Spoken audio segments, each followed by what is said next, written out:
नमस्कार बच्चों, संस्कृत की इस क्लास में आपका स्वागत है। हमने 3 श्लोक पढ़ लिए थे, उसके आगे पढ़ते हैं। वृथा वृष्टिः समुद्रेषु, वृथा तृप्तस्य भोजनम, वृथा दानं समर्थस्य, वृथा दीपो दिने यथा। अर्थ है बच्चों, वृथा मैंने बेकार, वृष्टि ही मैंने वर्षा, समुद्रेशु मैंने समुद्रों में। समुद्रों में वर्षा बेकार है, वृथा बेकार, तृप्त से तृप्त को अर्थात जिसका पेट भरा हुआ है, भोजनम भोजन।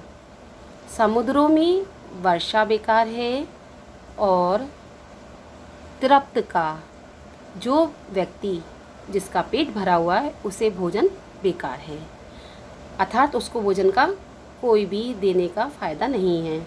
ठीक है। जैसे वर्षा की बूंदें समुद्रों में पड़ने पर उसके जल में कोई अंतर नहीं आता है, ऐसे ही जो व्यक्ति पेट भरा हुआ है उसको अगर हम भोजन खिलाएं तो उसके लिए वो भी बेकार है। ऐसे ही समर्थस्य, जो समर्थ है अर्थात जिसके पास पैसे की कोई कमी नहीं है, धन की कमी नहीं है, उसके लिए दान बेकार है।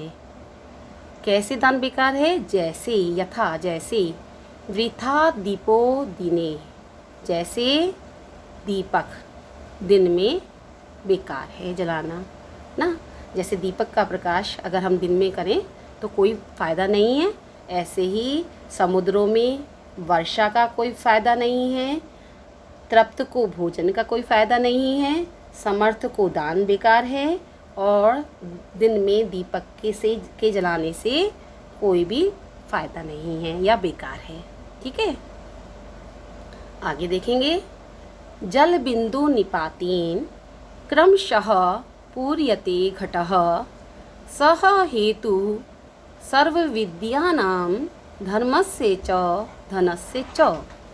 जल बिंदु निपातेन क्रमशः पूर्यते घटः, जल की बूंद गिरने से, क्रम से अर्थात क्रम से जल की बूंदों के गिरने से घटा मैंने घड़ा, पूर्यते भर जाता है।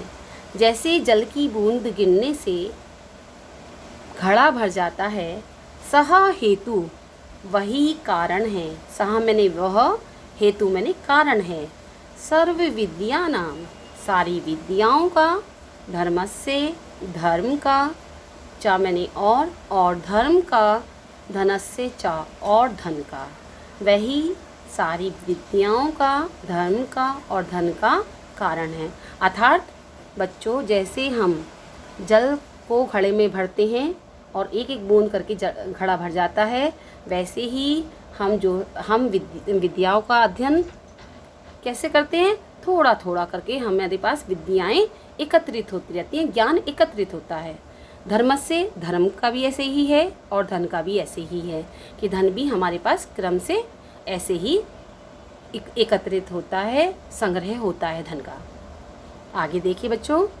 अलसस्य कुतो विद्या, अलसस्य मैंने आलसी को, कुतो मैंने कहाँ से, विद्या मैंने ज्ञान। आलसी को ज्ञान कहाँ से?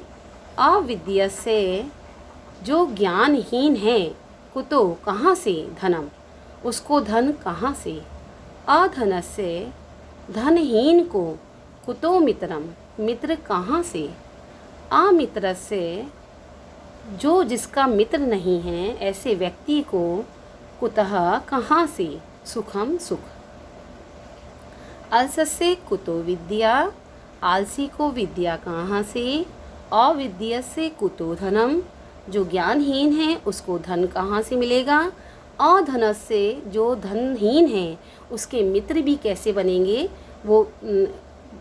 ठीक है बच्चों। और मित्रहीन को सुख कहाँ से मिलेगा।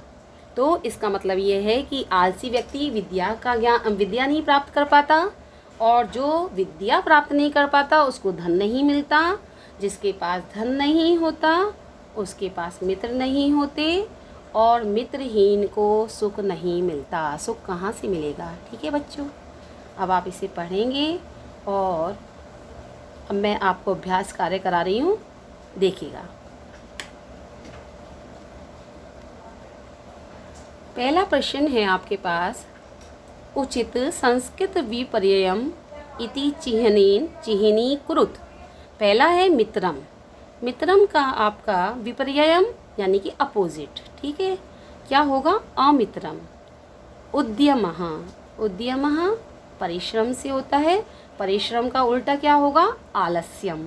बच्चों मित्रम का यहाँ रिपुहु नहीं बन सकता, क्योंकि शत्रु हो गया रिपु का मतलब। जो हमारा बिल्कुल उसका विपर्यय होगा वही हम चुनेंगे, मित्रम अमित्रम। रिपु नहीं लगाएंगे, रिपुहु जो हमारा होगा आपका, तो रिपुहु नहीं लगाएंगे, अमित्रम लगाएंगे। उद्यमः। उद्यमः परिश्रमः नहीं हो सकता, समानार्थी है। उद्योगः समानार्थी है, और आलस्यम हमारा अपोजिट है, तो अपोजिट हो गया। शीतलम, देखिएगा शीतलम, शीतलम का विपर्याय उष्णम। साधुः असाधुः। धर्मः अधर्मः। एक पदेन उत्तरत। अब बच्चों हम एक पद में उत्तर देने वाले प्रश्न करेंगे। प्रश्न पहला है आपके पास, उद्यमीन कानि सिद्ध्यन्ति। परिश्रम से क्या सिद्ध होते हैं? उत्तर आएगा आपका क्या आएगा? कानि। हमने जब हमने श्लोक पढ़ा था तो उसमें था उद्यमीन ही सिद्ध्यन्ति कार्याणि, तो क्या सिद्ध हो रहे हैं? कार्याणि। दूसरा है मृगः कस्य मुखे न प्रविशन्ति। हिरन किसके मुख में नहीं प्रवेश करते हैं? क्या आएगा? सिंहस्य। सिंहस्य मैंने शेर के। कस्य किसके मुख में प्रवेश नहीं करते? तो आपने अपने श्लोक में पढ़ा था, नहीं सुप्तस्य सिंहस्य प्रविशन्ति मुखे मृगः। किसके मुख में प्रवेश नहीं करते? सिंहस्य। तीसरा प्रश्न है, केषु वृष्टिः वृथा भवति। किनमें वर्षा बेकार होती है, वृथा होती है, ठीक है, जिसका कोई फ़ायदा नहीं होता। तो कहाँ वर्षा का फ़ायदा नहीं है? समुद्रों में, समुद्रेशु। क्योंकि बच्चों समुद्र में खुद ही पानी इतना है, जल है उसमें, ठीक है।